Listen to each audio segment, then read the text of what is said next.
बहुत पुरानी बात है। एक बार एक बौद्ध भिक्षु भोजन पकाने के लिए जंगल में लकड़ियां इकट्ठा कर रहा था कि तभी उसने आश्चर्यचकित कर देने वाला एक दृश्य देखा। उसने एक बिना पैरों की लोमड़ी देखी जो ऊपर से स्वस्थ दिखाई दे रही थी।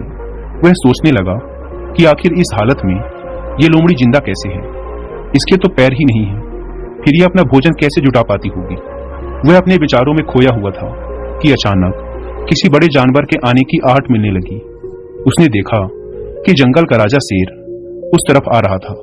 शेर को आता देख भिक्षु जल्दी से एक पेड़ में चढ़ गया और पेड़ पर बैठकर शेर की हरकत को देखने लगा।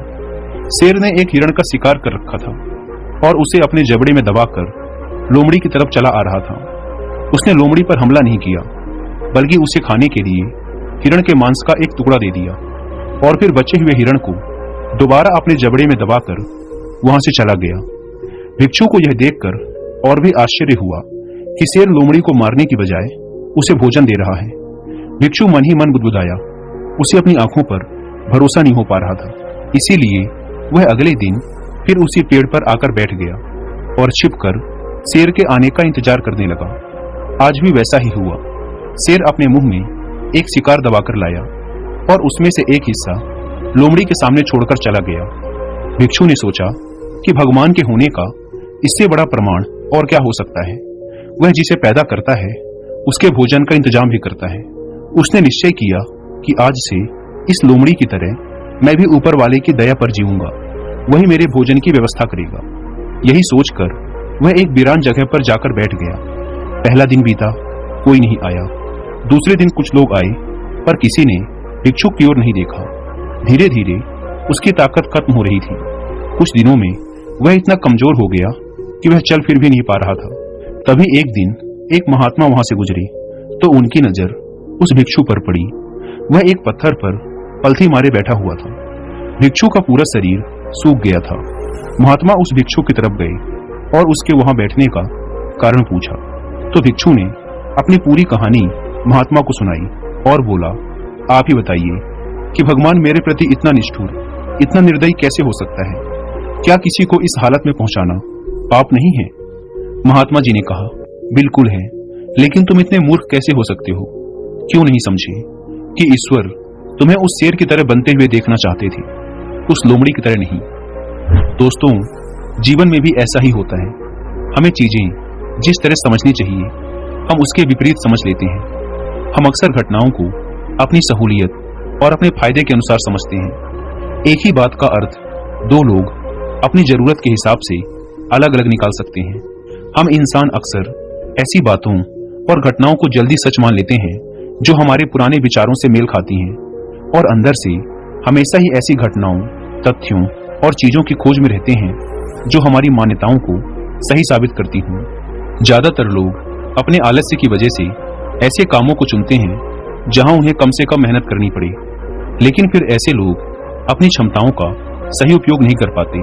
ऐसे लोगों के सपने तो बड़े होते हैं लेकिन वो अपनी आलस्य और कामचोरी की वजह से कभी भी उन्हें पाने के लिए उचित परिश्रम नहीं कर पाते। ये अपने कंफर्ट जोन में ही फंसे रहते हैं। दोस्तों, सफल होना एक चुनाव है। अपने आलस्य को त्याग अपने सपनों के लिए मेहनत करना एक चुनाव है। अपने समय को बर्बाद करना या उसका सही कामों के लिए उपयोग करना पूरी तरह से हमारी चॉइस है। हम हर रोज अपने लिए क्या चुनते हैं सब कुछ इसी पर निर्भर करता है। और इसके ऊपर एक बहुत ही अच्छी बुक भी लिखी गई है जिसका नाम है ग्रेट बाय चॉइस। आप इस बुक की हिंदी में बुक समरी भी सुन सकते हैं कुकू एफएम ऐप पर। जिनको नहीं पता तो कुकू एफएम इंडिया का सबसे बड़ा ऑडियो बुक प्लेटफॉर्म है जहां पर आप हजारों किताबों को ऑडियो बुक और बुक समरी के फॉर्म में सुन सकते हैं, वो भी अपनी मनपसंद लैंग्वेज में।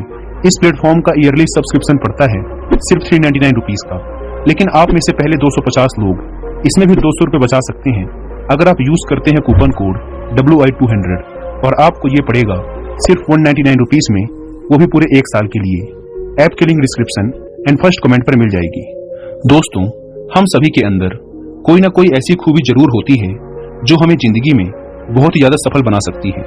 बस हमने अपनी उस खूबी को अभी तक पहचाना नहीं और इसका सबसे बड़ा कारण है हमारे आसपास का माहौल और लोगों के द्वारा हम पर थोपे गए विचार। क्या आपने कभी किसी छोटे बच्चे की हरकतों पर ध्यान दिया है? जब बच्चा छोटा होता है तब उसके अंदर किसी दूसरे के विचारों का उतना प्रभाव नहीं होता। अगर आप उससे कहेंगे कि बेटा आप ये नहीं कर सकते, तो उसका जवाब आएगा, नहीं अंकल, मैं ये कर सकता हूँ। और जवाब कोई दिखावा नहीं, बल्कि उसके अंदर से आता है।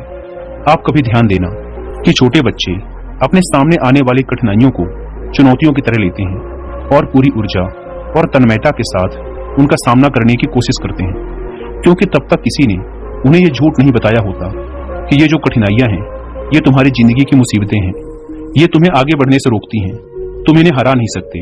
कठिनाइयां इंसान को कमजोर बनाती हैं और ना जाने ऐसी कई तरह की बातें। कोई छोटा बच्चा जब चलना सीखता है और बार बार गिरता है तो वो हर बार बिना किसी आत्मग्लानि और डर के खड़ा हो जाता है और दोबारा चलने का प्रयास करता है, क्योंकि तब उसके दिमाग में किसी ने ये नहीं भरा होता कि बेटा असफल होना एक गुनाह है, असफल होने के बाद आपको शर्मिंदा होना चाहिए, आपको असफलता से डरना चाहिए। बल्कि उसके हर बार गिरने के साथ ही यही कहा जाता है कि बेटे दोबारा प्रयास करो, तुम चल क्या, तुम तो दौड़ भी सकते हो। और वो बच्चा कुछ दिनों बाद चलना और दौड़ना सीख जाता है। लेकिन उसी बच्चे के बड़े होने के बाद यही आसपास के लोग उसे कहते हैं कि तू ये नहीं कर पाएगा, ये तेरे बस का नहीं है, बड़े सपने मत देख, वो पूरे नहीं होते। और धीरे धीरे वही बच्चा इन बातों को स्वीकार कर लेता है और फिर उन्हीं में से एक बन जाता है। इसीलिए आपको लोगों की नकारात्मक बातों पर ध्यान देने की जरूरत नहीं है, बल्कि जरूरत है तो खुद पर ध्यान देने की, खुद की काबिलियत को पहचानने की, और यह ध्यान रखने की कि कहीं हम शेर की जगह लोमड़ी तो नहीं बन रहे।